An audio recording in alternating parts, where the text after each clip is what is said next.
Hey, what's going on, everybody? Welcome back to the channel. In this video, we are looking at the Monday Night Football Showdown picks for Week 1 between the Denver Broncos and the Seattle Seahawks. Should be a good game for the Broncos. Let's go ahead and get into the picks. Hope you guys had a good day yesterday. If you guys enjoyed the videos, appreciate it. Hit the like button for me. Subscribe if you haven't already. Have another full week of NFL content. Hopefully last week's was helpful to you. A lot of the plays in the videos did end up doing well. In terms of the actual lineup, hit in the main slate on DraftKings and most cash games and most GPPs as well, 155.26. The early DraftKings lineup hit in cash games. The afternoons missed on both sites, and then FanDuel main missed.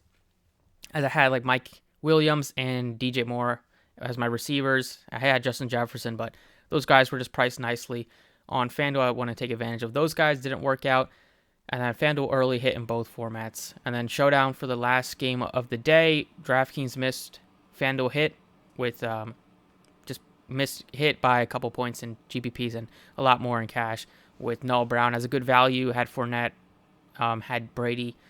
So it was a pretty low scoring, obviously, but if you had the kickers, you probably did really well. But in terms of the main slate, had Pittman and A.J. Brown as the receivers that I was high on all week, and they ended up doing great. Mooney was one that really was kicking myself because could have easily went with Michael Thomas, but I got too cute there. So that cost us like 20 plus points, as Thomas had 2 touchdowns in the fourth. Pierce, guy that just the team lied about how much they were going to use him. He only played like 20-something% of snaps. Dolphins defense did great for us. But overall, week 1 is not easy. We're trying to figure out these teams, and even the coaches are trying to figure out their own teams. But at least we're able to make some money. Saw some green, so it wasn't terrible. Now let's go ahead and look at Showdown. If you want to join us, you can visit the website. Link is down below in the description. Check out Twitter for updates. And let's go ahead and get started.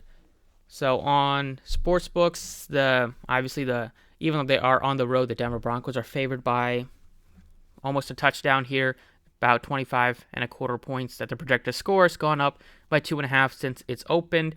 And you'd expect them to do well against this Seahawks team, which is starting Geno Smith. They still have 2 good receivers in Metcalf and Lockett, but they have nobody to throw the ball to. It's probably going to be a season where they're probably trying to get a high draft pick so they can get the replacement quarterback for the future. But in terms of today's Showdown picks, loading up on the Broncos, normally if the game is expected to be close, I'll try to do like 3-3 or maybe 4-2. But today, if I get 5 Broncos and 1 Seahawks player, I'll be fine with that. But top end plays, Russell Wilson's going to be a core play. Going to try to get to him even though he is very expensive. But you can make it work by going cheaper. It's your captain spot, and there are some cheap value plays that we can look at.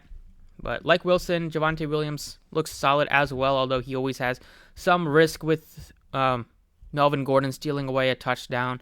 But against the Seahawks, they are awful against the rush, so we could see, especially the Broncos get out to a big lead, that Javonte Williams can do some damage on the ground and even maybe hopefully catch a couple passes this year with Wilson as the quarterback, give him some dump offs. He definitely has ability to do that. Receivers, Sutton is awesome at 94, and then you have a very cheap Jerry Jeudy as well. So even though Metcalf is more expensive than Jeudy, I still prefer Jeudy. I obviously want to try to get to Sutton if I can. And then Geno Smith is 86. He's cheap. If you wanted to play him, that's fine. Probably in cash games, a lot of people will. In tournaments, you don't have to. He had one good game in terms of the starts last year. One of them was a rushing touchdown against the Jags. He doesn't normally run too much. And the Broncos are going to be a pretty good defense this year. One of my favorite cheap plays, I would say, on the Seahawks side in terms of the upside that he presents is Tyler Lockett. He's only $7K. He did have one big game with Geno Smith starting. That was against the Jags. He put up like 142 yards. So if that happens again, which I'll be surprised, but if he gives you like close to 100 yards, probably going to be a very nice play at $7K. Rashad Penny, they're still waiting on seeing if the second round pick Walker will be able to play. If he's not able to play, then Penny should get a workhorse type role. He would look awesome if you wanted to go with a mid-range running back, but still don't know how often they're going to be running the ball, especially if they get down early. In terms of the other guys below 7K, you have Noah Fant at $6,200. I prefer getting to the Broncos tight end, Big O, at 5K. Albert O, so I like him, even though Fant's also going up against his former team. And in terms of Fant and Lockett, I'd probably try to get up 800 more for Lockett. Below 5K, we're looking at the Broncos defense is firmly in play. Hamler's questionable. If he does play, he looks okay. He's been kind of banged up all preseason and training camp, so he's maybe won't get a full workload. Below $3,000. Also, you have the kickers. Obviously, you want to go with the kicker that's probably going to score more points, and that's going to be Brandon McManus. Myers will be like a contrarian play. Below $3,000, DeNvsSEA, the second-round pick in 2021 for them, hasn't, was kind of banged up all last year. Didn't really get much opportunities, and now he's not really put in a position to succeed with Geno Smith as a quarterback. But at $1,000 flat for what most people expect, and what I expect to probably be the wide receiver 3 for most downs. They have Marquise Goodwin mixed in there as well, but he would probably be a good value play for just looking to get to one Seahawks player or 2 Seahawks players. And that's basically it. Travis Homer, if there is no Walker, would be a guy in some passing situations, gets a couple carries, so he would look okay. In terms of making lineups, look at some builds, one with Russell Wilson as captain.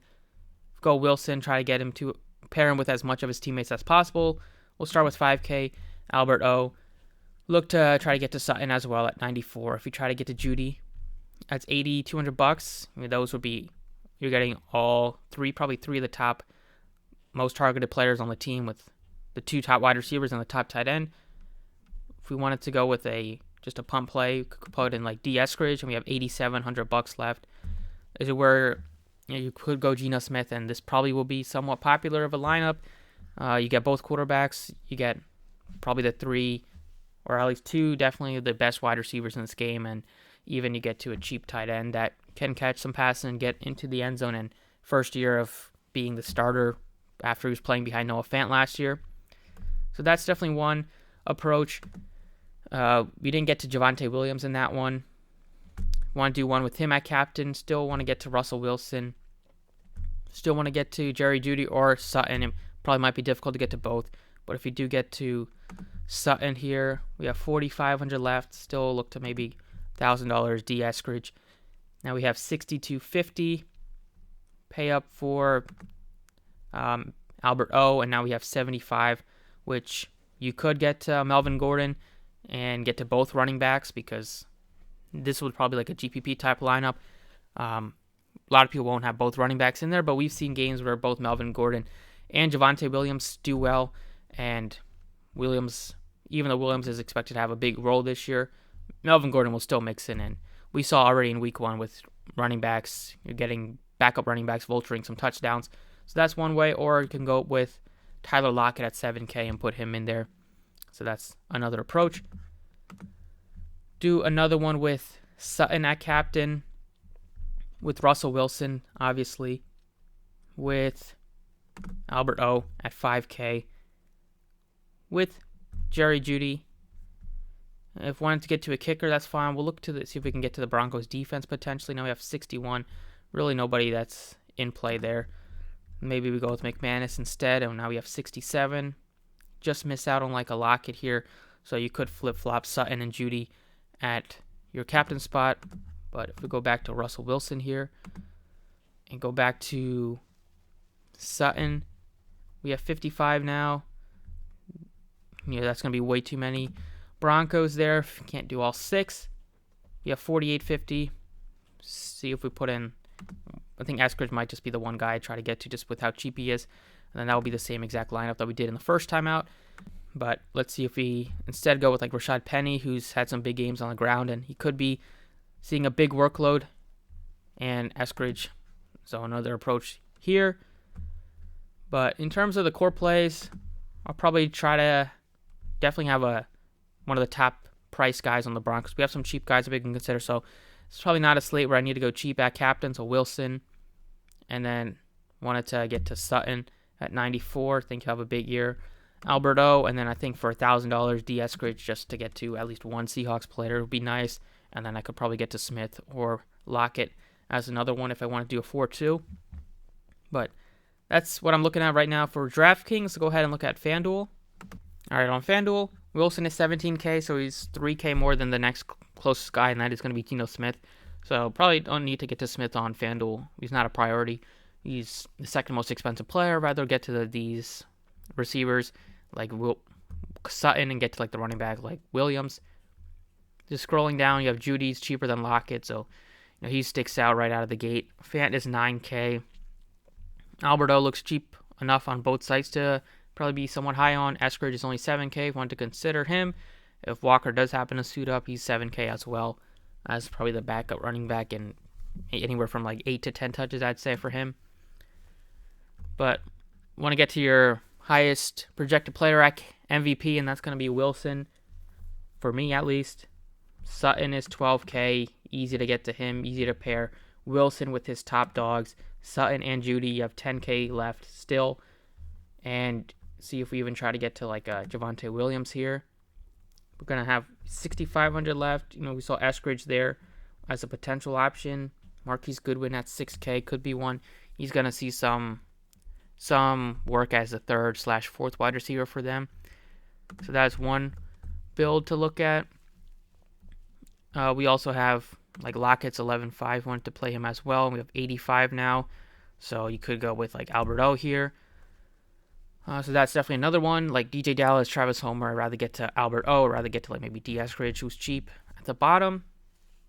So it's kind of it on FanDuel. I don't think I'll get to Geno Smith just because I'd rather get to these guys cheaper.